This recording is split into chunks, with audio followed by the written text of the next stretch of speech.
My daily jog in New York City turned into a nightmare I couldn't escape. It started innocently enough, just my routine to stay fit. But then I noticed him, a guy lurking in the shadows, always behind the same trees, watching me. At first, I thought it was a coincidence, a fellow jogger taking the same route. But this guy felt different, like a shadow with eyes. I first spotted him near Central Park. A tall figure, dressed in dark clothes, barely visible among the trees. I tried to shake off the uneasy feeling, convinced it was all in my head.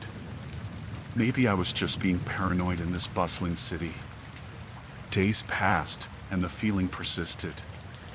It wasn't just a one-time thing. He was there every day, always lurking behind those same damn trees. My heart raced every time I saw him, yet I convinced myself it was just a city dweller with a peculiar routine. One afternoon, curiosity got the better of me. I decided to confront him. I mean, it's a public place, right? What harm could it do? I mustered up some courage and approached the trees where he always hid. As I got closer, he stepped out, and my breath caught in my throat. He was tall, dark-haired, with a face that seemed familiar. Panic set in as I realized I'd seen him before, not in person, but on the news. He was a face associated with a recent string of attacks in the city. My heart pounded as I connected the dots. He stared at me, a sinister grin forming. It wasn't a coincidence. He'd been following me, watching my every move. Fear paralyzed me for a moment, but instinct kicked in. I turned and sprinted, weaving through the park, desperate to escape. He chased me, the pounding of his footsteps echoing in my ears. Panic and adrenaline fueled my run, but I knew I couldn't outrun him forever. The city that once felt familiar now seemed like a maze, each alley a potential dead end. My breaths were ragged, my legs heavy, and he was gaining ground. I darted into the crowded streets, hoping the swarm of people would be my shield. I flagged down a police officer, barely able to speak as I pointed out my pursuer. The officer confronted him, and I watched as they exchanged words. It felt like an eternity. But then, the officer let him go. My heart sank. He turned and grinned at me, disappearing into the crowd. I was left standing there, bewildered and terrified. How could this happen in broad daylight, in the heart of the city? Days turned into sleepless nights as I lived in fear. He knew my routine, my roots. No place felt safe. The city I once loved became my personal horror story. I changed my habits, my routes, but he always found me. It was a sick game, and I was the helpless pawn. I sought help from the police, but they couldn't do much without concrete evidence. I lived in constant fear, always looking over my shoulder. Every shadow, every stranger felt like a potential threat. My life became a series of heart-stopping moments, my nerves constantly frayed. One day, as I walked the crowded streets, I felt a tap on my shoulder. I turned, expecting the worst, only to see a detective. He'd been working on the case, tracking the guy who had tormented me. They finally had enough evidence to make an arrest. Relief washed over me, but the trauma lingered. The courtroom became a stage for my fears, as I faced the man who had turned my daily jog into a living nightmare. He stared at me, unrepentant, and I realized that my life would never be the same. In the end, he was convicted, but the scars remained.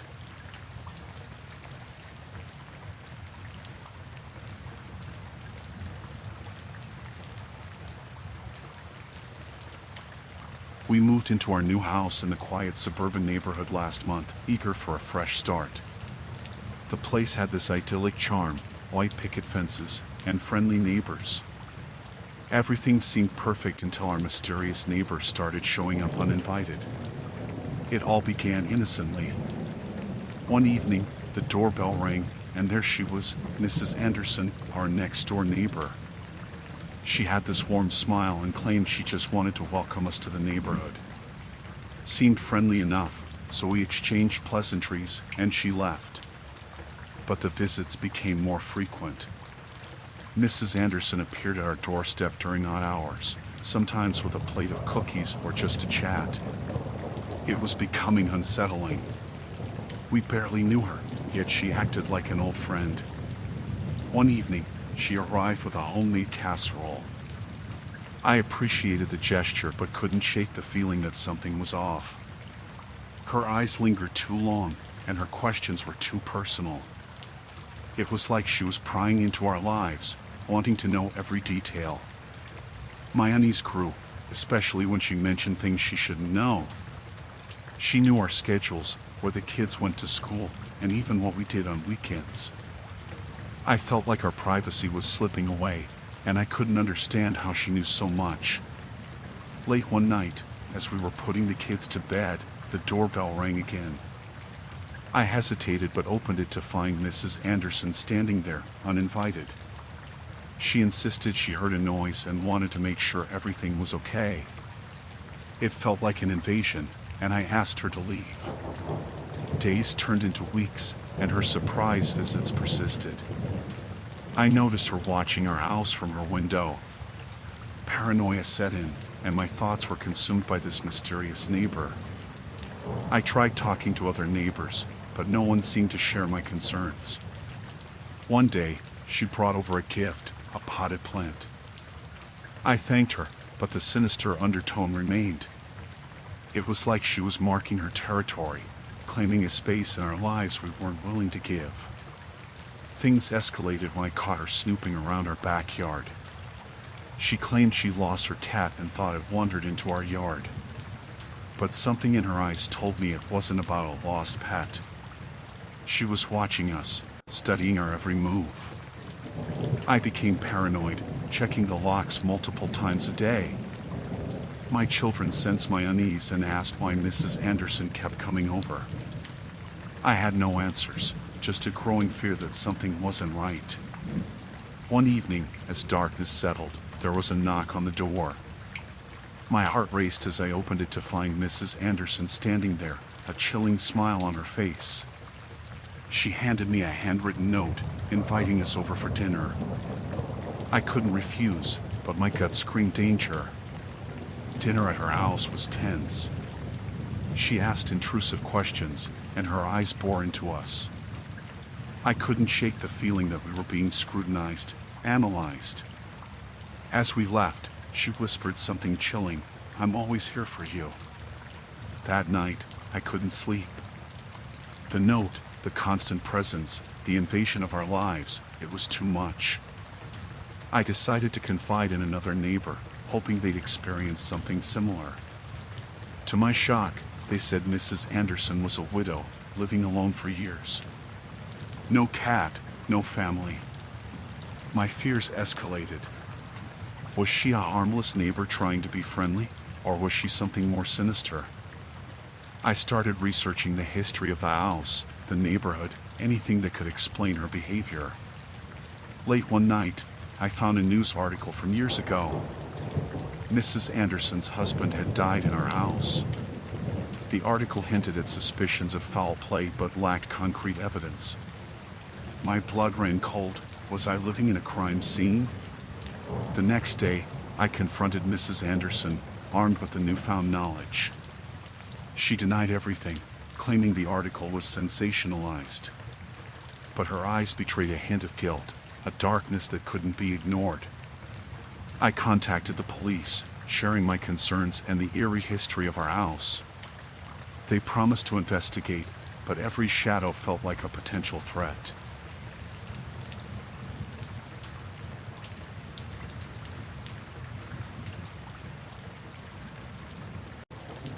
I worked in this office for years, just another face in the sea of cubicles. Nothing ever stood out, just the usual office chatter and the hum of fluorescent lights. Until those notes started appearing on my desk. At first, I thought they were harmless. Anonymous little messages tucked among the papers, like cryptic love notes. But as I read, My stomach churned. These notes knew too much, details about my personal life, my daily routine, things only someone close could know. I kept glancing around the office, wondering who was watching me. The notes were like whispers in the shadows, revealing secrets I hadn't shared with anyone. The first one mentioned what I had for breakfast, and I laughed it off, thinking it was a strange coincidence. But the notes kept coming, each one delving deeper into my life. The messages became more unsettling, mentioning my evening walks, the names of my family members, and even the color of my bedroom walls. I felt exposed, like someone had torn down the walls of my privacy. I couldn't concentrate on work, constantly checking over my shoulder, paranoid eyes scanning the office. Days turned into weeks, and the notes continued. They found their way into my lunchbox, my coat pocket, even taped to the bottom of my coffee mug. My nerves were shot. Who could be doing this, and why? My colleagues seemed oblivious, engrossed in their own worlds. One day, the note hinted at a secret I'd never shared with anyone, a buried guilt from my past. Panic set in. How could someone know this? It was a ghost from my past, a skeleton I never intended to reveal. The note wasn't just a violation, it was a haunting manifestation of my deepest fears. I started isolating myself, avoiding eye contact with colleagues, suspecting everyone. The once familiar faces now seemed like strangers, potential spies in this twisted game. My work suffered, but I couldn't focus. The office, once a place of routine, had transformed into a maze of paranoia. I considered talking to HR but hesitated. What if they were involved? The notes hinted at a level of access that was impossible without an insider. My mind was a battleground, torn between confronting the source and protecting my own sanity. One day, after a particularly ominous note, I decided to confront the issue head-on. I stayed late, pretending to work, waiting for any sign of movement. The office, usually deserted after hours, felt like a haunted labyrinth. As the clock ticked, I heard footsteps. My heart raced as a figure emerged from the shadows, a colleague I had never suspected. His eyes were cold, devoid of any empathy. He held the latest note, a sinister grin on his face. He reveled in revealing my vulnerabilities, relishing my discomfort. The confrontation was tense, a battle of wills between the violated and the violator. His motives were unclear, a mix of resentment and a desire for control. I reported the incident to HR, and an internal investigation ensued. It turned out he harbored a grudge, a twisted need for power over his colleagues. The notes were his sick attempt at asserting dominance, a psychological game that left me scarred. In the aftermath, the atmosphere in the office remained tense. Colleagues exchanged wary glances, trust shattered by the actions of one.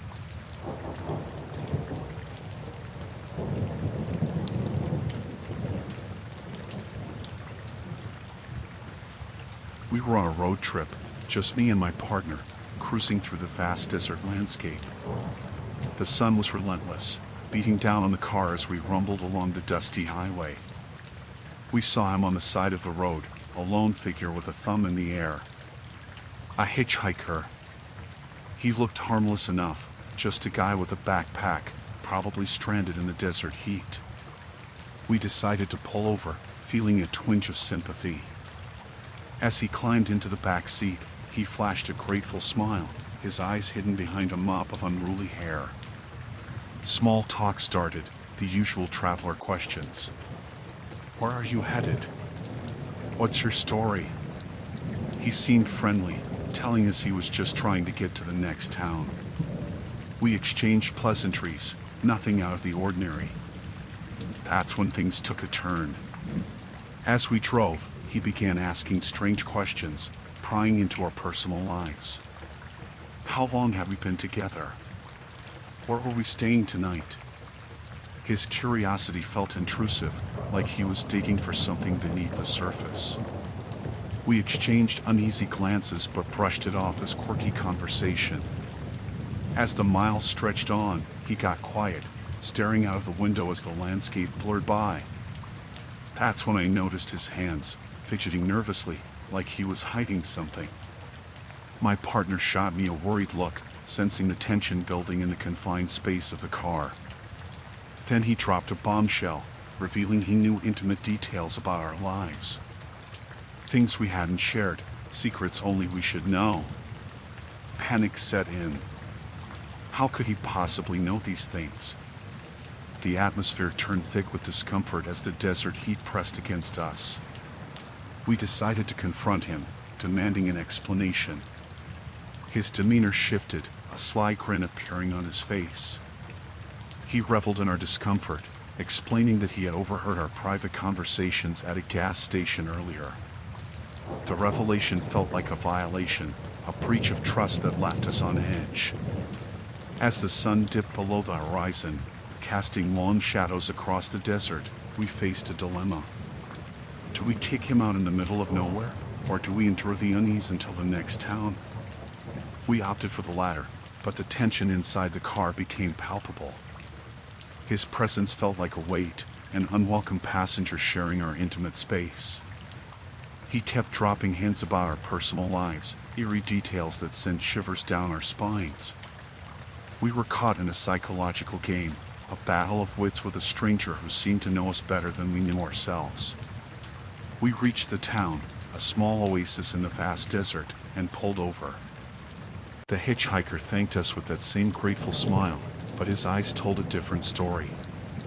We watched him disappear into the night, wondering if we had just narrowly escaped something darker. The encounter left us rattled, the trust we had in the kindness of strangers shattered.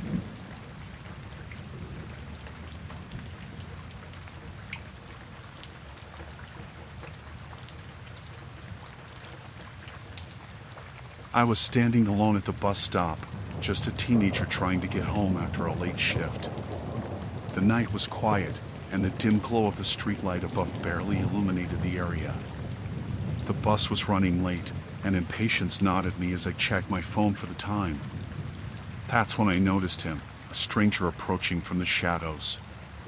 He seemed harmless at first, a guy in his late 20s, wearing a worn-out jacket and a cap pulled low. He flashed a friendly smile, and I nodded in acknowledgement, not wanting to be rude. He struck up a conversation, asking about my night and where I was headed. Seemed like small talk, nothing unusual. I replied cautiously, keeping my answers vague. But as he continued talking, the questions turned intrusive. Where did I live? Did I live alone? It set off a subtle alarm in my mind. The bus was taking longer than expected, and the conversation took a darker turn. He began sharing unsettling stories, tales of violence and crime that made my stomach churn. I shifted uncomfortably, trying to distance myself without being overtly confrontational. He offered me a cigarette, and I declined. That's when he became persistent, insisting I take one. His friendly demeanor morphed into something more sinister. I noticed his eyes, cold and calculating, as if measuring my vulnerability. The bus was nowhere in sight, and panic started to set in. I desperately searched for an excuse to leave, my mind racing to find a way out of this increasingly uncomfortable situation. His tone became aggressive, demanding my attention, ignoring my attempts to disengage. As the minutes stretched into an agonizing eternity, he revealed a hidden agenda. He knew my routine, my usual bus timings, details I hadn't shared with anyone. Fear gripped me. How did he know these things? What did he want from me? I glanced around, hoping to see the bus approaching. The empty streets echoed with a haunting silence. He moved closer, invading my personal space. I could feel my heart pounding, the rhythmic thud drowning out the distant sounds of the night. He pulled out a knife, the glint of the blade catching the faint light. My breath caught in my throat. I was frozen, trapped in a nightmare. He muttered threats, words that sent shivers down my spine. I felt a surge of adrenaline, the fight or flight instinct kicking in.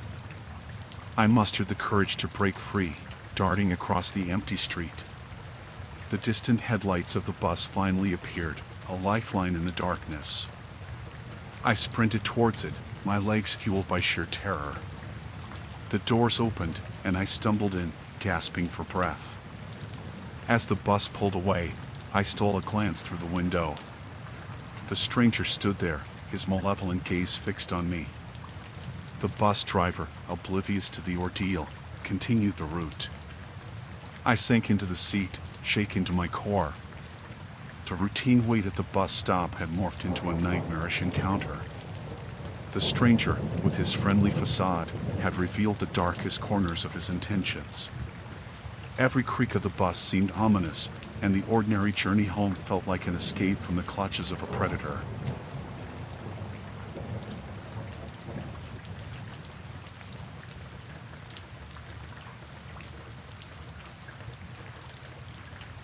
It was one of those long, endless highways, surrounded by nothing but vast stretches of desert. The sun was setting, casting an eerie glow on the landscape. I hadn't seen a town for miles, so when the sign for a remote diner appeared, I pulled into the gravel parking lot, the dust settling around my tired car. The diner looked like something out of an old Western movie. A flickering neon sign buzzed above the entrance, barely illuminating the isolated establishment. I pushed the creaky door open, and a bell jingled as I entered. The air was heavy with the scent of grease, and the only sound was the low hum of a refrigerator. I took a seat at the counter, and the waitress, a tired-looking woman with weary eyes, handed me a laminated menu.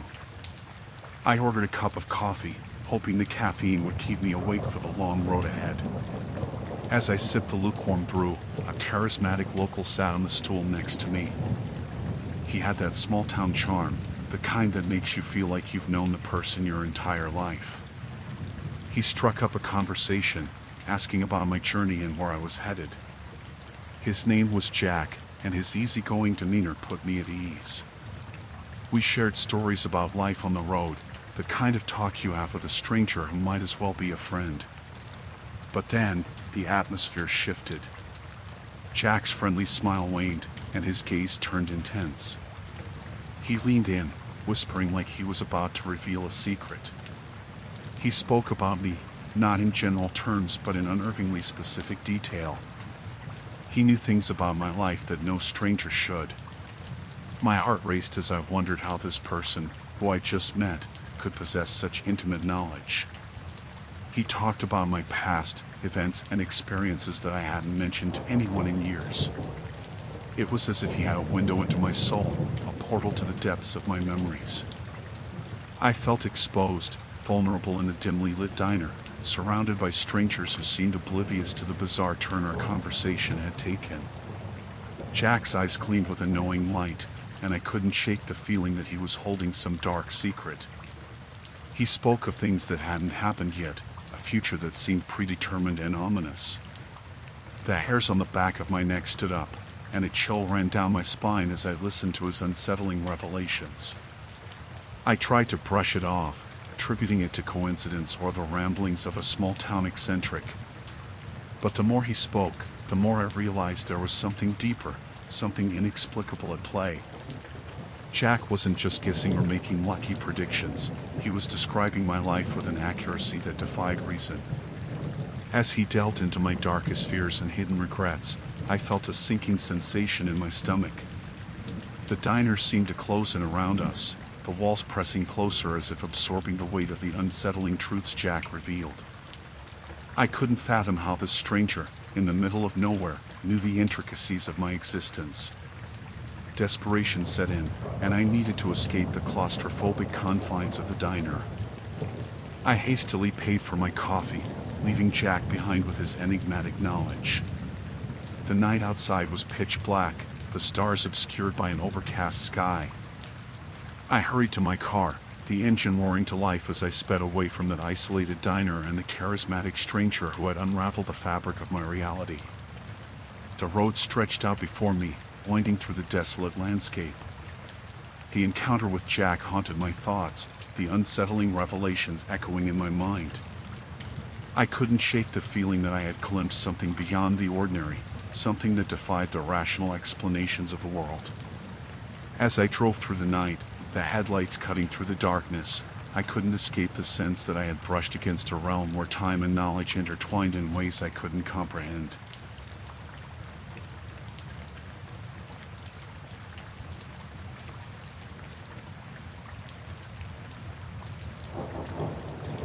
It was late, and the fuel gauge needle was flirting dangerously close to empty. My headlights illuminated a sign on the desolate highway, gas, 10 miles. Grateful for the reprieve, I turned off the highway and followed a narrow, winding road that seemed to disappear into the darkness. After what felt like an eternity, a flickering neon sign emerged on the horizon, last stop gas station. The place looked like it had seen better days, with a worn-out building and a solitary gas pump standing in front. I pulled in, the gravel crunching beneath my tires. The night air was thick with an unsettling silence. The only sound was the soft humming of the flickering fluorescent lights above the gas pump. I stepped out of the car, the creaking of the door echoing in the emptiness. The attendant emerged from the shadows, his features obscured by the dim glow of the fluorescent lights. He was an older man, hunched and weathered, with eyes that seemed to hold a lifetime of secrets. His gaze locked onto mine, and a shiver ran down my spine. His movements were slow, deliberate, as he reached for the pump without breaking eye contact. I handed him a few crumpled bills, my fingers brushing against his cold, gnarled hands. As he pumped the gas, an uncomfortable silence settled over us. The air felt thick with tension, and I couldn't shake the feeling that something was off. I glanced around, noticing the absence of any other customers or signs of life. The night seemed to press in from all sides, an oppressive darkness that swallowed the gas station whole. I thanked the attendant as he handed me the receipt, but his response was an unnerving silence. His eyes bore into mine, an intensity that made me uneasy. I mumbled a goodbye and headed back to my car, the gravel crunching beneath my shoes. As I turned the key in the ignition, the headlights revealed something that sent a chill down my spine. The attendant was standing just outside the pool of light, staring at me with an unblinking gaze. His lips curled into a sinister smile, and a feeling of dread washed over me. I pulled away from the gas station, the tires spinning on the gravel. Glancing in the rearview mirror, I saw the dim glow of the neon sign fading into the distance. But the unease lingered, settling deep within me like a dormant fear waiting to surface. The road ahead stretched into the unknown, and my mind raced with questions. What was it about that gas station, that peculiar attendant, that left me feeling so unsettled? The rhythmic thud of my heartbeat echoed in the silence of the car as I drove through the desolate night, haunted by the encounter at the last stop gas station. Hours passed, and the empty highway seemed to stretch endlessly before me. The gas station became a distant memory, but the sense of unease clung to me like a shadow. My thoughts were interrupted by a flicker in the rearview mirror, the distant glow of headlights closing in fast. I shifted uncomfortably in my seat, trying to shake off the feeling of being pursued. The headlights drew closer, revealing a familiar silhouette, the same gas station attendant, his expression twisted into a malevolent grin. Panic set in as he tailgated my car, the dark road offering no refuge. I sped up, desperately trying to outrun the ominous figure behind me. The headlights of his vehicle loomed large in my rearview mirror, casting an eerie glow. The deserted highway offered no escape, and the sense of dread intensified with each passing mile. My mind raced, searching for a solution. Should I pull over, confront the menacing figure, or continue the desperate attempt to escape? Fear clung to me like a suffocating fog as I navigated the desolate road, the gas station attendant a relentless pursuer in the darkness. Suddenly, my car sputtered, the engine coughing to a stop. Panic surged as I coasted to the side of the road, the headlights of the pursuer casting an ominous shadow over my stalled vehicle. The gas station attendant pulled up behind me, his car idling with a low growl. I fumbled with the keys, trying to restart the engine, but it remained stubbornly silent. The air in the car became stifling as I realized the gravity of the situation. Trapped on the deserted highway, pursued by the mysterious and threatening gas station attendant, I felt a cold dread settle over me. He stepped out of his car, the gravel crunching beneath his boots. His malevolent grin widened as he approached my stalled vehicle. The night seemed to close in, the darkness swallowing me whole as I sat there, helpless and at the mercy of this peculiar and increasingly threatening stranger. He reached my window, his face leering in the dim glow. I locked eyes with him, the depths of his gaze filled with malice. I pleaded for mercy, but his expression remained cold and calculating. As he raised his hand to the window, a surge of terror paralyzed me. The encounter at the last stop gas station had escalated into a nightmarish ordeal.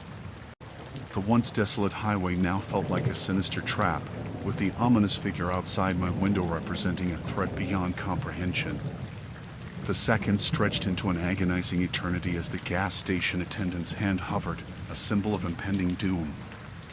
And then, with a sudden jolt, my car roared back to life.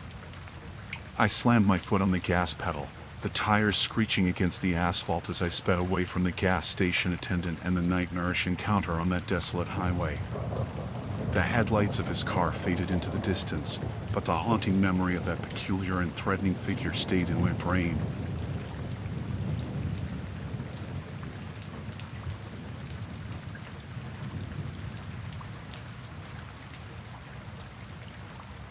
I was on this solo hiking trip in Yosemite, trying to connect with nature or whatever. The park was beautiful, all those tall trees and rocky paths. It was serene until I noticed this guy, kind of blending into the scenery. I thought maybe he's just another hiker, But he was always there, a few steps behind me. At first, I tried to shrug it off, thinking it was just a coincidence. But as I turned down different paths, he stayed on my tail. It was weird, like he was intentionally following me. I picked up my pace, tried to lose him among the trees, but he kept matching my speed. The unease settled in when I sat down for a break, and there he was, not too far away. His eyes, man, they were just glued on me. I felt this chill crawling up my spine, like I was being watched by a predator. I tried asking if he needed something, but he just stared. I decided to change my route, thinking maybe I was overthinking it. But every turn, every twist in the trail, he was there. It felt like a nightmare, being trapped with this silent guy always shadowing me. The sun started to dip below the trees, casting long shadows across the path. Panic crept in, and I quickened my pace. I thought about asking for help from other hikers, but he never got too close. Always keeping this distance, this unnerving proximity. When darkness swallowed the forest, I knew I had to get out. I picked up my pace, practically running down those trails. I stumbled a few times, but fear fueled my legs. The rustle of leaves behind me felt like a constant reminder that he was there, lurking in the shadows. I reached the main trailhead, thinking I'd be safe, but he was still there, a dark silhouette against the moonlit trees. Desperation set in. I approached a group of hikers, explained what was happening. They looked concerned but saw no one behind me. I hesitated to point him out, fearing he'd retaliate. Maybe it was all in my head, right? But when I turned back, he was gone. The relief was short-lived. Now I was paranoid, glancing over my shoulder every few seconds, expecting him to reappear. I found a ranger station, told them everything. They took it seriously, said they'd patrol the area.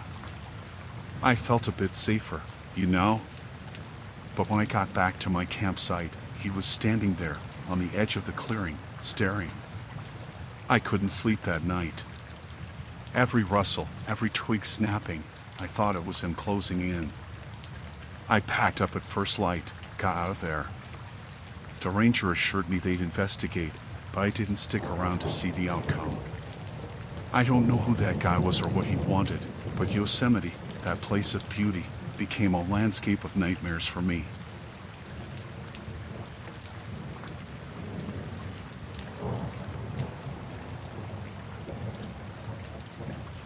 There's this thing about online friendships. You never really know who you're talking to. I mean, you chat with someone, share bits of your life, and it all seems innocent, right? That's what I thought, at least, until everything spiraled into a waking nightmare. It all began innocently enough. I met this person on a forum, shared some common interests. We started chatting, casual stuff at first, favorite movies, hobbies, the usual online small talk. But then, things took a weird turn. They started dropping details about my life that I hadn't shared online. Stuff only a handful of close friends knew. At first, I thought maybe I'd slipped up somewhere, overshared without realizing. But the more they revealed, the more I felt this cold chill creeping up my spine. They knew about my favorite childhood pet, the street I grew up on, even the old treehouse in my backyard, things I'd never posted about. I began questioning friends, family, anyone who might have let these details slip. No one knew anything. The online friend, though, they seemed to revel in this unsettling knowledge, taunting me with details only someone close would know. Then, one day, they sent me a picture. A picture of me, from inside my house, doing something as mundane as making dinner. Panic surged through me as I scanned the photo, realizing it was taken from a vantage point only someone inside my home could have. The boundaries between the virtual and real worlds blurred into a twisted reality. I felt like a puppet, strings pulled by this unseen, malevolent force. The messages became more explicit, detailed accounts of my daily life, plans, routines, as if they were constantly watching. I barricaded doors, double-checked locks, but the fear persisted. Every creak, every shadow, felt like their presence lurking in the corners. My sanctuary had become a prison, the walls closing in as I grappled with the unnerving knowledge that someone, somewhere, held an intimate understanding of my life. It wasn't just about my past, they started predicting my future, where I'd be, who I'd meet. The line between coincidence and orchestrated events blurred. I began questioning my own sanity, wondering if I was trapped in some sick game, a pawn in a psychological thriller. One day, I received a message that shattered the fragile illusion of control I clung to. It was a threat, chilling in its specificity. A warning about an event that would occur at a certain time and place, an event only known to me and a select few. The dread settled in, a heavy weight on my chest. The appointed day arrived, and as the clock ticked down, I felt like a character in a horror movie, helpless against an unseen antagonist. When the predicted event unfolded exactly as described, my world collapsed. It was beyond coincidence. It was a calculated invasion of my life, orchestrated by someone who'd seamlessly woven themselves into my reality. In a desperate attempt to regain control, I severed all online connections, disappeared from social media, changed numbers, even moved to a different city. But the fear lingered, a constant shadow haunting my every step. The online friend, or whatever they were, had become an unseen specter, a digital stalker manipulating the fabric of my existence.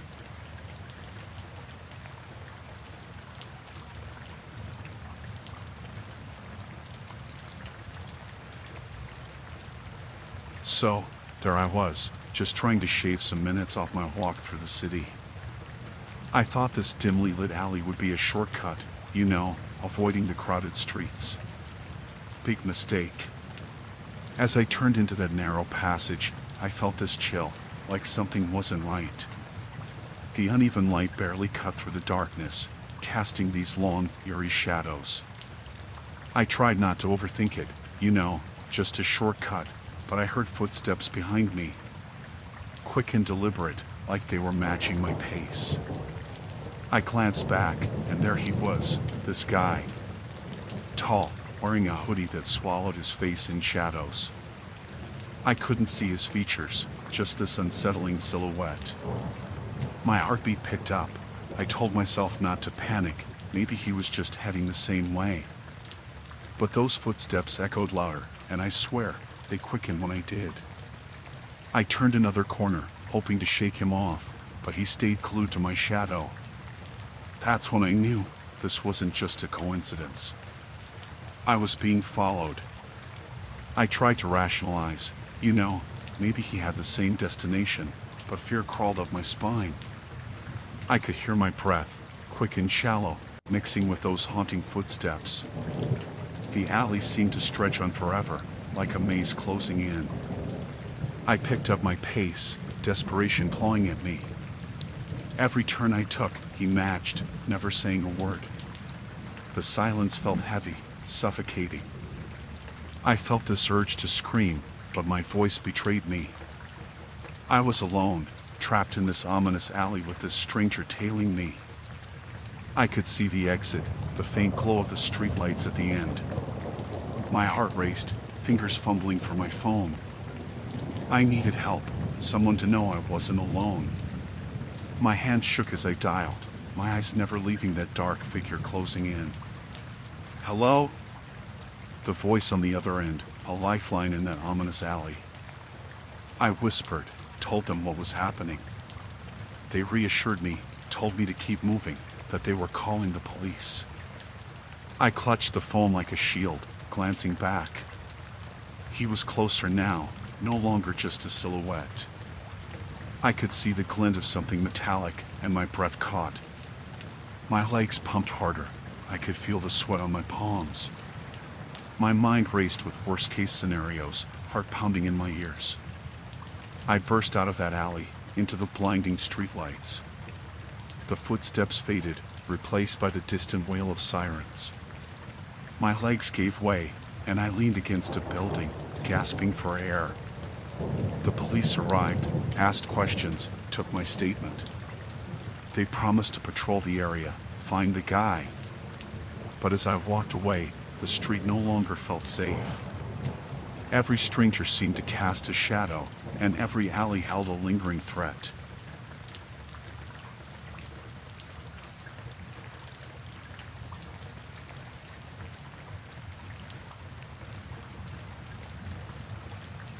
I went to the mall, like any other day. Just shopping for the usual stuff, Clothes, maybe some makeup. It was crowded, people everywhere. Noise, chatter, the usual mall vibe. But something felt off. I couldn't put my finger on it. In the first store, I saw this person browsing through clothes. Nothing weird, just a regular shopper. I didn't think much of it. Picked up a shirt, tried it on, and moved on. But then, in the next store, there they were again. Same person. I thought it was just a coincidence, people shop at multiple places. As I strolled through different sections, I kept seeing this face. It wasn't like they were following me, just happened to be in the same stores. I tried to shake it off, thought it was just my imagination playing tricks. But it kept happening. I started getting paranoid, looking over my shoulder, expecting to see them again. In the makeup section, there they were, pretending to check out the latest lipsticks. It was unnerving, like a puzzle I couldn't solve. I started moving faster, weaving through aisles, trying to lose them. But they kept showing up, like a silent shadow in every store. By the time I reached the food court, I was panicking. I couldn't enjoy a meal because every time I glanced around, I spotted them at another table. It felt deliberate, like they were playing a game, messing with my head.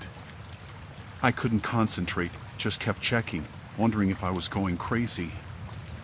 I decided to confront them, get this over with. I approached, my heart pounding. "Are you following me?" I asked, probably sounding more scared than angry. They looked surprised, denied it, said they were just shopping. but I wasn't buying it. How could they be in every store I entered? I left the mall, feeling eyes on my back. The paranoia stuck, even in the parking lot. I checked my surroundings, half expecting them to appear again. I sped home, locked the doors, and peeked through the curtains. Maybe it was just a weird coincidence, but it didn't feel like it.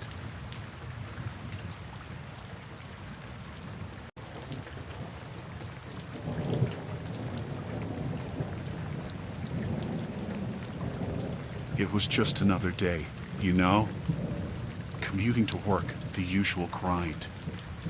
I headed down to the underground station, people bustling around, lost in their own worlds. The train was a few minutes away, so I stood there, minding my own business, just waiting. And then this guy walks up to me, a complete stranger. Average looking, like anyone you'd pass on the street. But then he starts talking, and it gets weird. He knows things, personal things. Stuff I never told anyone, things buried in the depths of my life. I'm thinking, how the hell does he know this? He's got this eerie confidence, a creepy smile. Says he knows where I live, what I do, who I talk to. It's messed up. I'm freaking out, but there are people all around, and nobody seems to notice. It's like this twisted secret between me and this stranger. He leans in, whispers stuff only I should know. My childhood, my fears, my secrets. I'm panicking, wondering if I'm being watched or followed. Did I accidentally reveal too much online?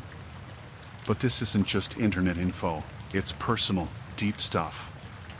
Train arrives, and I hop on, thinking I've escaped this bizarre encounter. But no, he's right there, in the same damn car. I move away, try to blend in with the crowd, but he follows. Like a shadow, he's always close, never saying anything threatening, just creepy details about my life. I get off at my stop, practically running to work. Paranoia sets in. Is he still around? Watching. I can't focus, keep looking over my shoulder. Days go by, and he's there, always at a distance, a silent observer. One day, he hands me a photo, a picture of my own living room. I'm frozen, heart pounding. He says, "Nice place you got there." How the hell did he get that photo? Break into my home? Suddenly, the mundane routine becomes a living nightmare. I try to confront him, demand answers, but he slips away. The encounters persist, becoming a twisted game. It's like he's playing with my life, revealing things he shouldn't know. The paranoia takes over, and I start questioning everything. I change my route, my routine, but he's always there, showing up unexpectedly. The line between reality and nightmare blurs. I feel trapped, like prey being toyed with. I contemplate telling someone, but who'd believe this surreal horror story? Finally, I decide to face him.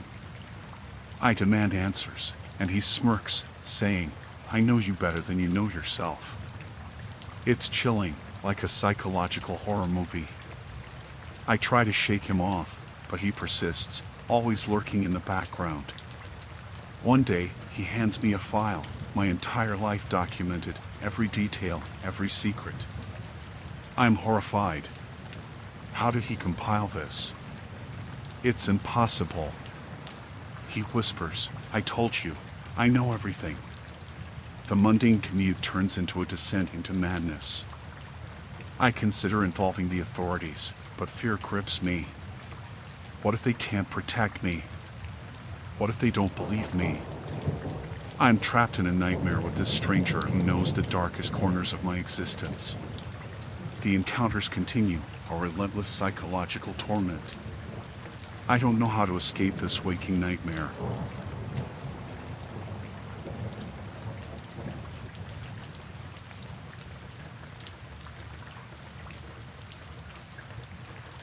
I had a late night Uber, you know? Just one of those rides when you're tired, want to get home, and forget the day. I hop in the back seat, tell the driver my address. Everything's normal at first. We chat a bit, the usual small talk. But then, I start noticing things. Little things. Like, he's not taking the usual route. I don't say anything at first, thinking maybe there's traffic or construction. As we drive further, I realize we're in this unfamiliar area. Streets are dimly lit, not a soul around. I glance at my phone, double-checking the route. It's definitely not the way home. I ask the driver about it, trying to keep it casual, you know? But he just mumbles something about a shortcut, a faster way. My gut's doing this weird twisty thing. I'm not liking this at all. It's like that feeling when you know something's off but can't put your finger on it. The tension in the car is palpable. I try to peer at his face through the rearview mirror, but it's dark and his expression is just shadows. I ask him to stick to the usual route, saying I'm more familiar with it. He nods but keeps going the same way. My heart's doing this rapid thud-thud. I shoot a quick text to a friend, letting them know what's happening, just in case. You can't be too careful, right? I try to keep talking, asking about his night or something, but he's vague, evasive. The streetlights are getting scarce, and I'm gripping my phone like a lifeline. I contemplate asking him to stop, but what if he refuses? What if he's not just a lost driver? We're in this desolate area now, no buildings, no people. Just darkness. My mind races, imagining all sorts of scenarios. I notice a gas station up ahead. I insist he pulls in for a moment. I need a breather. He complies, reluctantly. I debate making a run for it, but the desolation outside scares me more than the tension inside the car. I decide to call another friend, put them on speaker. I figure if someone else knows, it might deter any weird stuff. The driver's eyes dart to the phone, and he starts getting visibly agitated. I'm praying we get back on track. My friend's voice through the phone is a lifeline, a connection to sanity. I tell the driver I've changed my mind, I need to go back, and he finally takes a turn towards a more familiar route. Relief washes over me, but the tension lingers. We finally reach my place, and I practically jump out, throwing money at him, not even waiting for change. I rush inside, lock the doors, and peek through the blinds to make sure he's gone. I don't know what that was about, but it felt wrong, unsettling. I report the incident to Uber, just in case. You never think these things will happen to you, but then they do, and it shakes you up.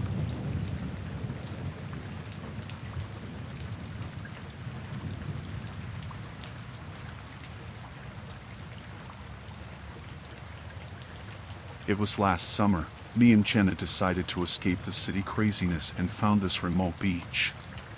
The sun was setting, casting an orange glow on the sand. We thought we'd have the place to ourselves for some alone time. The waves crashing, the distant sounds of seagulls, everything seemed peaceful. We laid down our blanket and opened a bottle of wine. The sea breeze was cool, and the smell of salt hung in the air. We laughed, talked, and lost track of time. As the sun dipped below the horizon, we noticed a figure down the beach, standing in the shadows. It was a guy, just staring at us. I didn't think much of it at first. Maybe he was lost or something. But he kept standing there, not moving. It felt weird, you know? I whispered to Jenna about the guy, and she glanced over. We both got a bit uneasy, but we figured he'd leave eventually. Time passed, and he didn't budge. We decided to pack up and head back to the car. But as we started walking, I could feel his eyes on us. We quickened our pace, but he kept a steady distance. I turned around, and there he was, trailing us. We reached the car, locked ourselves in, but he just stood there, staring. Jenna tried to call someone, but there was no signal. Panic set in. We decided to drive away, thinking we could shake him off. We sped through winding roads, but he followed, always a few cars behind. Finally, we reached a gas station and rushed inside. We told the cashier about the guy, and he agreed to help. The stranger parked nearby and just sat in his car, watching. The cashier called the police, but by the time they arrived, he was gone. Shaken, we stayed at the gas station until morning. The police took our statement and assured us they'd look into it. We went home, hoping it was over. But days turned into weeks, and the guy started showing up everywhere, near our apartment, at the grocery store, even outside my workplace. We got security cameras, changed locks, and filed restraining orders, but he persisted. Jenna couldn't sleep, neither could I. Every shadow felt like him watching. It became a living nightmare, never knowing when he'd appear next. The police couldn't do much. They said without direct threats, it was hard to build a case. We felt helpless, constantly looking over our shoulders. Jenna's smile faded, replaced by fear. Our relationship strained under the constant stress. One day, he approached us in broad daylight. He was calm, said he just wanted to talk. I called the police, but he disappeared before they arrived. The next night, our apartment was broken into. Nothing stolen, but a chilling note left on the kitchen table. I'm always watching. We decided to leave the city, start fresh somewhere he wouldn't find us.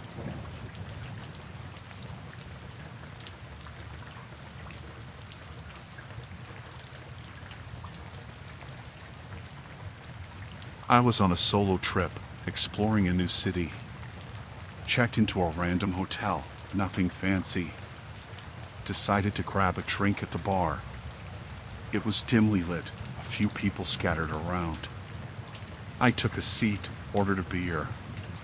That's when he appeared, this guy, all charm and smiles. Struck up a conversation like we were old pals. He introduced himself as Alex. Told me he was in town for business, seemed friendly enough. We talked about random stuff, the weather, sports, usual small talk. But there was something off about him, a glint in his eyes that made me uneasy. I tried to shrug it off, blamed it on being tired. As the night went on, Alex kept steering the conversation into darker territories. Asked about my fears, secrets, things I wouldn't share with a stranger. I started feeling uncomfortable, like he was probing for something, trying to dig deep. But he was smooth, kept the facade of friendliness. When I decided to call it a night and head to my room, he insisted on joining. Said he was staying at the same hotel. What were the odds, right? Reluctantly, I agreed. We walked down the hallway, the silence thick. I could sense something wasn't right, but I couldn't put my finger on it. As we reached my door, Alex leaned in, whispered something about a special club he knew of, an exclusive party. Sounded like a trap, but curiosity got the better of me. Against my better judgment, I followed him to a dimly lit room on a lower floor. The air felt heavy with tension. Inside, it was just us. Alex's demeanor changed, became intense. He started talking about some secret society, claimed I was chosen. Panic set in, and I tried to leave, but the door was locked. He pulled out a knife, flashing it in the dim light. Fear gripped me. I was trapped with a stranger who'd clearly lost it. He rambled on about sacrifices, claiming it was my destiny. I scanned the room for an escape route. Managed to grab a heavy vase from a nearby table. As he approached, I swung it, smashing it against the wall. The noise echoed, and he hesitated. It bought me enough time to unlock the door and bolt out. I ran down the corridor, heart pounding. I didn't look back until I reached the safety of my room.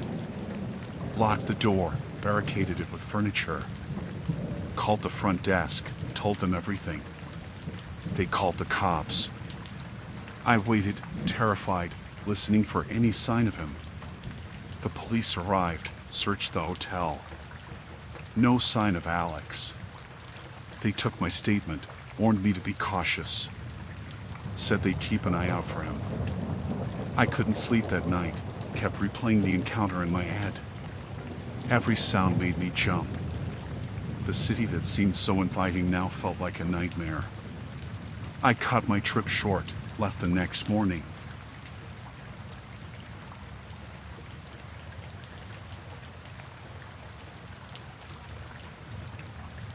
I was just a college student, you know?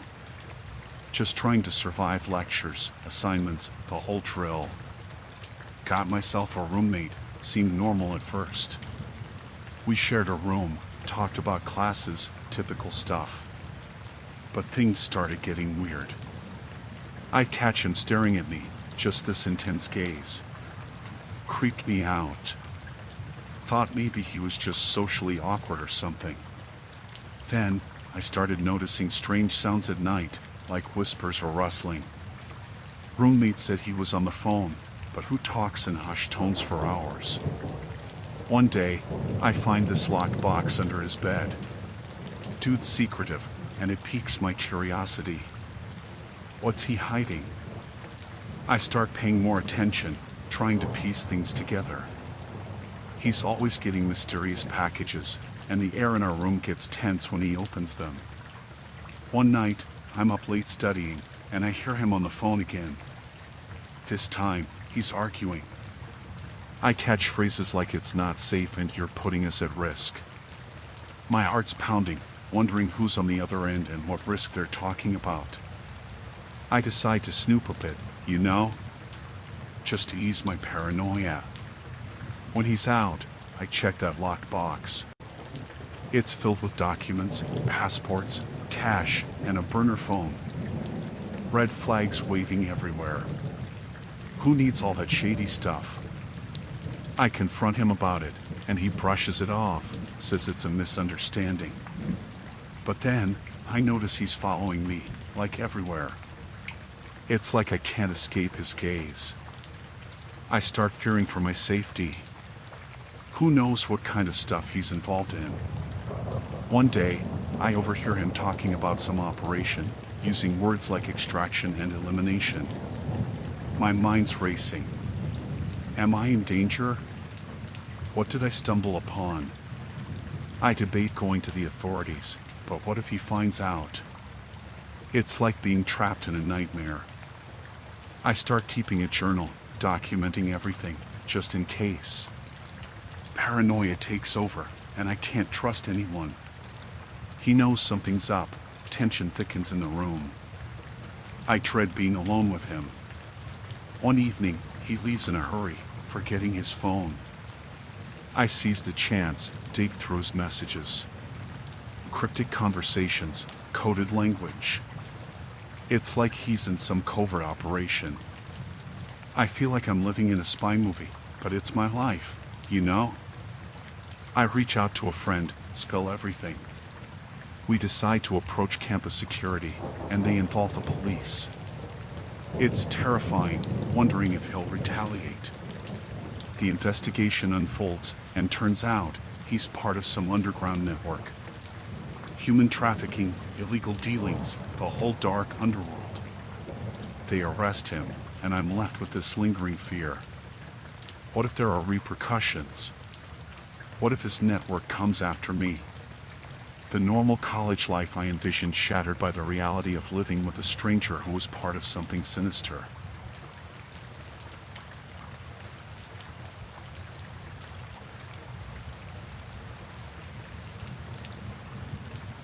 So, I rented this cabin, right?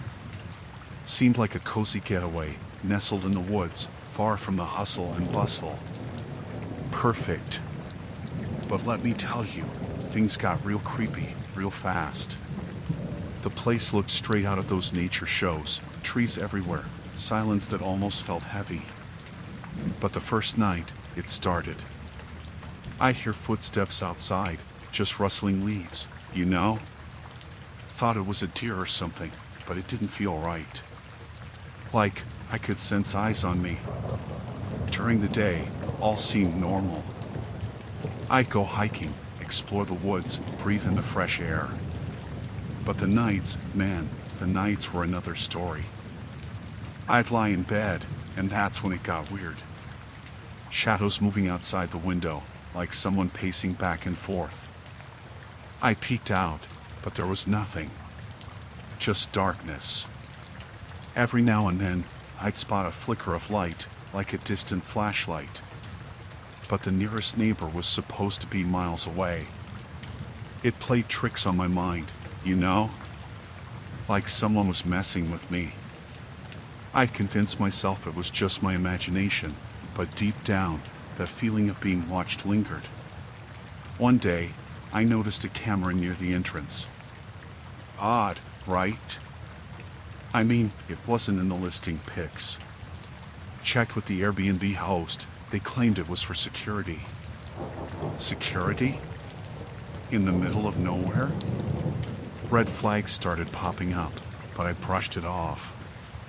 The camera's blinking red light became a constant reminder. I'd wave at it, half jokingly, but it felt like there was someone on the other end, watching my every move. It messed with my head, like I was part of some twisted reality show. Then things got personal. I found a note on the doorstep, handwritten, chilling. "Enjoying your hike," it said. Goosebumps crawled up my skin. Who knew I went hiking? Someone close. Someone who knew my routine. But I was alone, or at least I thought I was. That night, I decided to confront it. Walked outside, called out, "Who's there?" No answer, just the night sounds. But as I turned to go back in, I swear, I heard a whisper, my own name carried by the wind. My heart raced, paranoia gnawing at me. I thought about leaving, but where could I go? It felt like the whole forest was watching. The paranoia consumed me. Every sound, every shadow held a threat. I kept all the lights on, blinds shut, but it didn't stop the feeling of eyes on me. The final straw was when I found pictures inside the cabin, pictures of me doing regular stuff. Cooking, reading, sleeping. How did they get those? Was someone sneaking in while I was out? That did it. I packed up, left in a hurry, didn't even care about a refund. Now, I can't shake the feeling. Every time I close my eyes, I see that cabin, the shadows, the camera's blinking red eye. It's like I brought a piece of the woods back with me, the feeling that someone, or something, is still watching, waiting. The peaceful getaway turned into a nightmare, a paranoia that won't let go.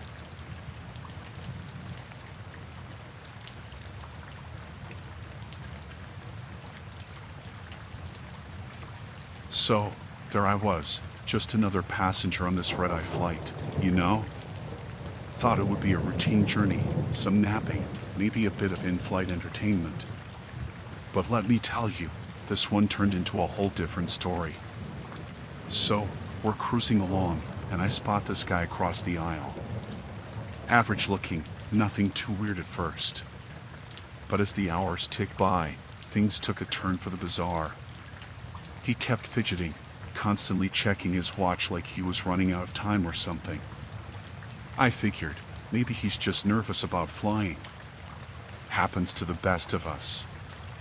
But no, this was beyond normal jitters. He'd glance around, eyeballing everyone like he was sizing us up. Creepy, you know? Like, why is this dude scrutinizing his fellow passengers? Then came the weird muttering, barely audible, but it was there. I strained my ears, trying to catch what he was saying. Sounded like some gibberish, mixed with heavy breathing. Gave me the chills, I swear. Passengers nearby started shooting concerned looks at each other, like, "You hearing this too?" But it didn't stop there. Oh no! He pulled out a notebook, started scribbling furiously. I couldn't see exactly what he was writing, but the intensity, it was like he was documenting a descent into madness or something. The flight attendants, they noticed. They were all discreet, trying not to escalate things. But there was this tension in the air, this collective unease that you couldn't ignore. People were exchanging glances, sharing nervous smiles like, "What's up with Mr. Strange over there?"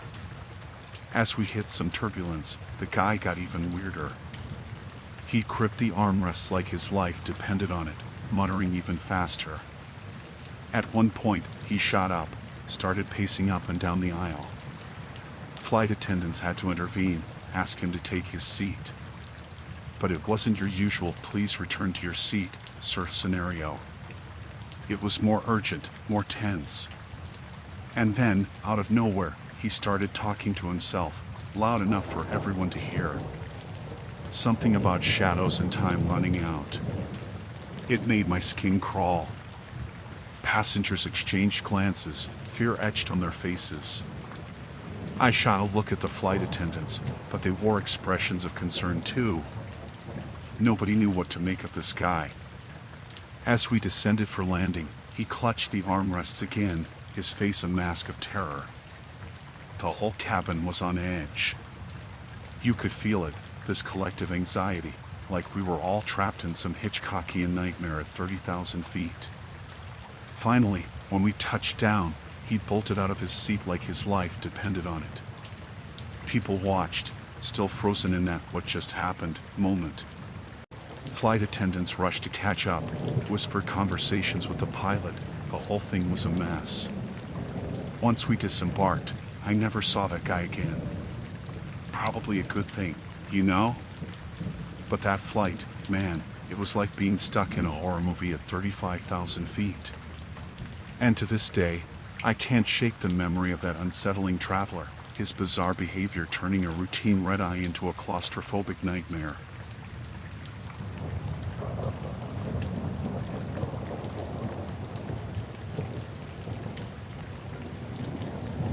So, there we were, just a regular family on this fancy cruise, Figured it'd be a great getaway, sun, sea, and relaxation. But let me tell you, that cruise turned into something straight out of a horror flick. First off, we noticed this guy, always lurking in the shadows. Tall, dark, and mysterious, cliché, right? But seriously, he had this eerie vibe, like he was hiding something. He'd show up in random places, and every time you looked, there he was, watching. At first, we brushed it off, thought maybe he's just enjoying the cruise like the rest of us. But then things got weird. One night, we're having dinner, and he's at the next table. No big deal, right? Except, he starts mimicking our conversations, word for word. Freaky, right? Like, is this guy for real? So, now we're on edge. We see him at the pool, on the deck, even during shore excursions. It's like he's haunting us. And each time we confront him, he just smiles, this unnerving grin like he's playing some sick game. Then comes the notes, creepy handwritten notes slipped under our cabin door. Threats, warnings, all cryptic and unsettling. My wife's freaking out, kids are scared. We report it to the ship's security, but they can't find any evidence. It's like this guy's a ghost, leaving behind a trail of paranoia. One night, we're in our cabin, curtains drawn, trying to forget about Mr. Creepy. Suddenly, a knock on the door. We open it, and there he is, that same grin on his face. My heart's pounding. He hands me an envelope and vanishes into the darkness.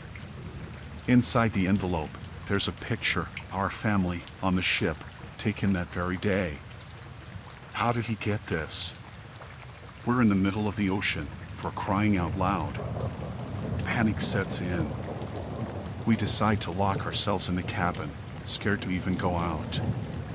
The ship becomes a prison. Every corner feels like a trap. We can't enjoy the cruise, can't relax. Every time we step outside, he's there, in the crowd, staring. We start questioning our every move, wondering if he's watching. One evening, we decide to attend a ship event, thinking it might help distract us. But there he is, right in the crowd, blending in. We report him again, and this time, security takes it seriously. They question him, but he denies everything. No proof, no evidence. It's infuriating. As the cruise nears its end, the atmosphere becomes suffocating. We're counting down the days, anxious to get off this floating nightmare.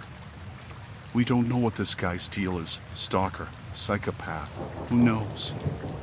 All we want is to escape this claustrophobic, paranoia-inducing cruise. Finally, we dock. We rush off the ship, scanning the crowd for any sign of him. And just like that, he's gone. Vanished into thin air. We never find out who he is or why he chose us. The cruise line says they'll investigate, but it feels like they're brushing it off. That vacation turned into a nightmare, a luxury cruise haunted by the constant fear of this mysterious stranger. And even as we step onto solid ground, the memory of those unsettling events lingers, like a shadow following us home.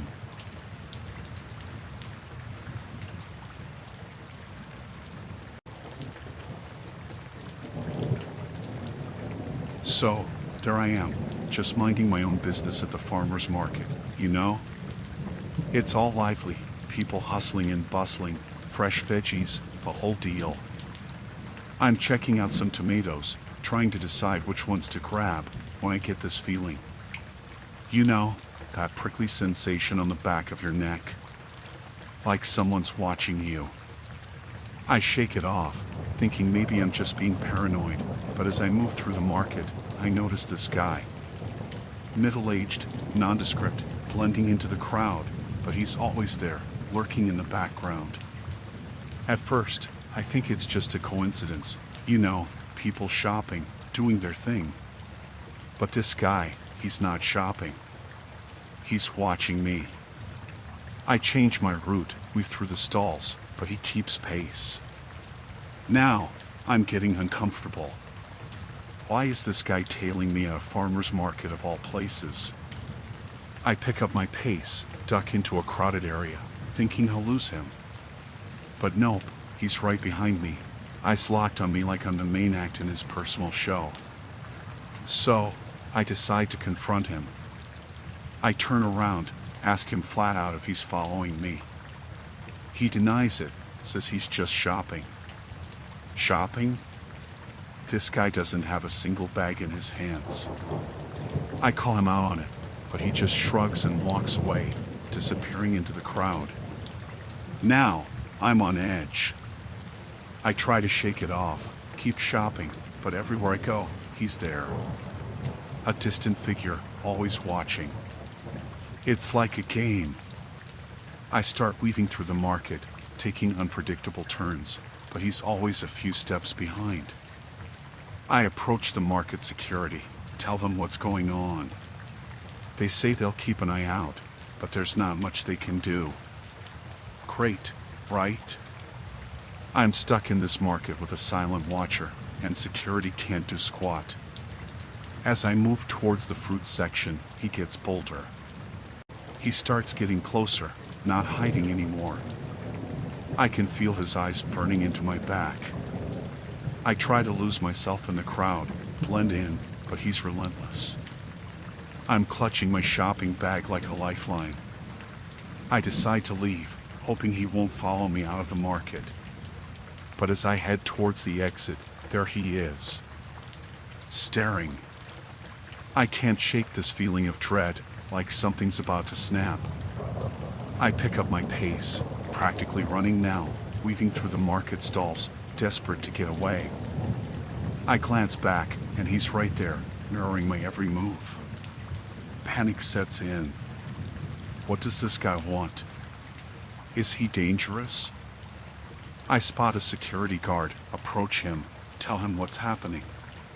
He radios for assistance, but as we turn back to look, the guy vanishes into the crowd. Now I'm paranoid. I can't enjoy my shopping.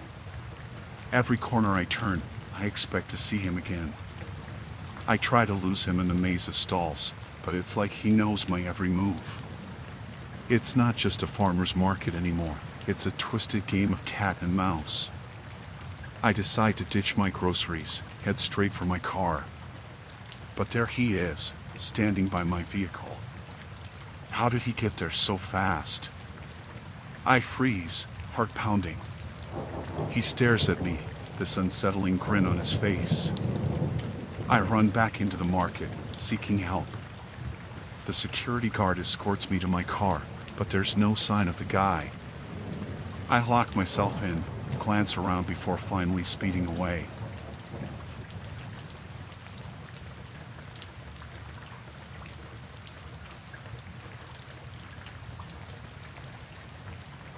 I live in this quiet suburban neighborhood, you know? Nice houses, green lawns, the whole package. So, one evening, I'm out walking my dog, enjoying the fresh air.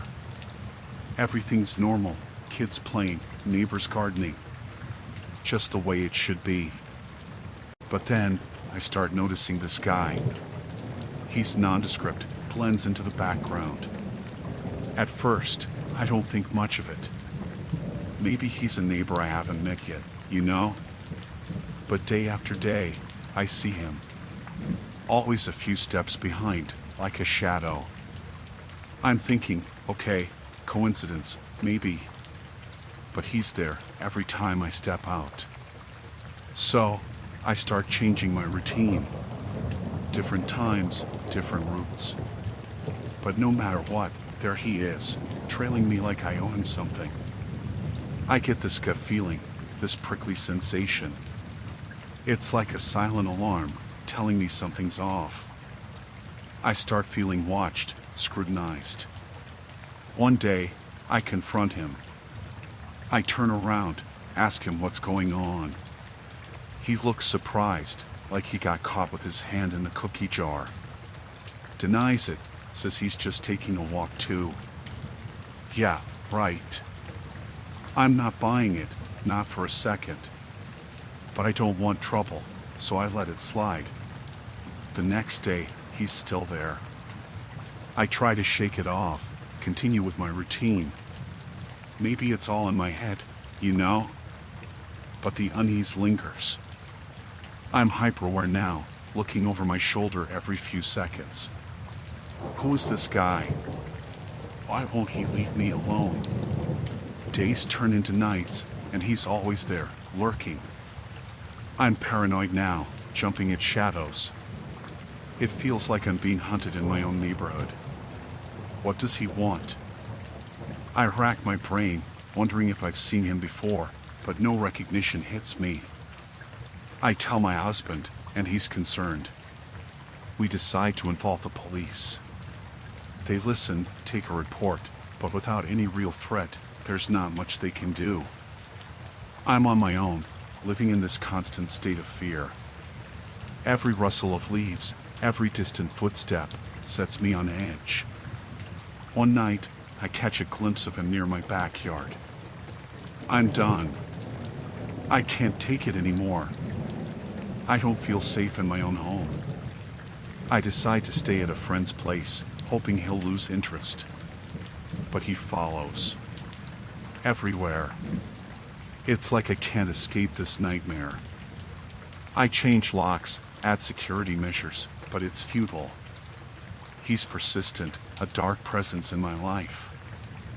I feel like prey, and he's the predator. What's he waiting for? The tension becomes unbearable. I don't sleep, don't eat. My life revolves around this unseen threat. The police advise caution, tell me to document everything. But it's hard to document the constant feeling of being watched, the fear that creeps into every moment. One day, as I'm leaving his store, there he is again. I've had enough. I turn around, confront him, demand answers. He smirks, this unsettling grin and walks away. That's it. I've reached my breaking point. I install security cameras, hoping to catch him in the act. But he's smart. He stays just out of frame, taunting me with his presence. I'm trapped in this never-ending nightmare.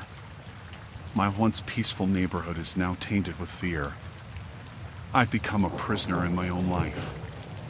The police can't do much, and I'm left to navigate this chilling reality. What does this stranger want from me? I don't know, but every step he takes inches me closer to the edge.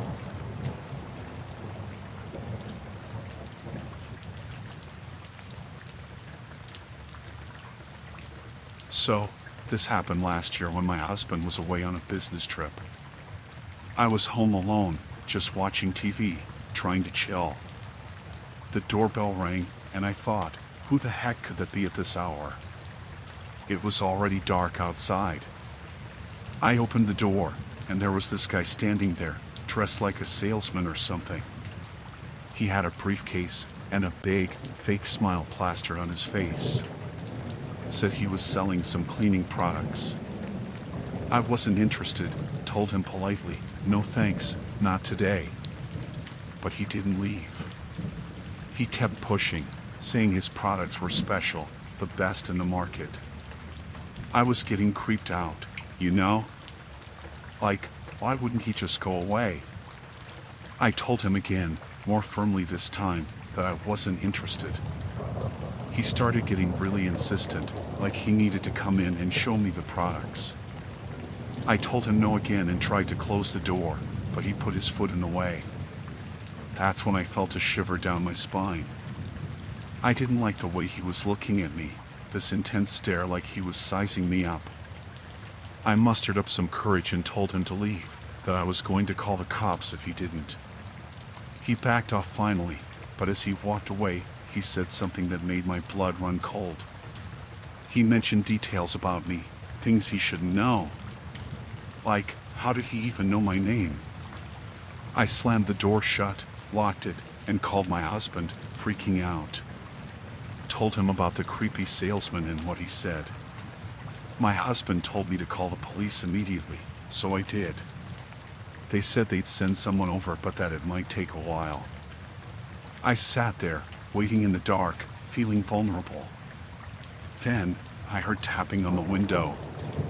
It was that guy, the salesman, smiling this weird, unsettling grin. I screamed, and he just stood there, staring. I hung up on the police, thinking they wouldn't make it in time. I ran to the kitchen, grabbed a knife. I didn't know if this guy was dangerous or what, but I wasn't taking any chances. I could hear him trying to open the front door, rattling the handle. I was scared out of my mind, thinking this could turn real bad real fast. Suddenly, the sound stopped. I peeked through the curtains, and he was gone. The police showed up not long after, took my statement, but they couldn't find the guy. They said they'd keep an eye out, but I was paranoid for weeks, jumping at every little noise. My husband installed a security system when he got back. We never found out who the creepy salesman was or what he wanted. It's messed up, thinking about how close I came to something really bad happening that night, all because of some weirdo with a briefcase and a fake smile.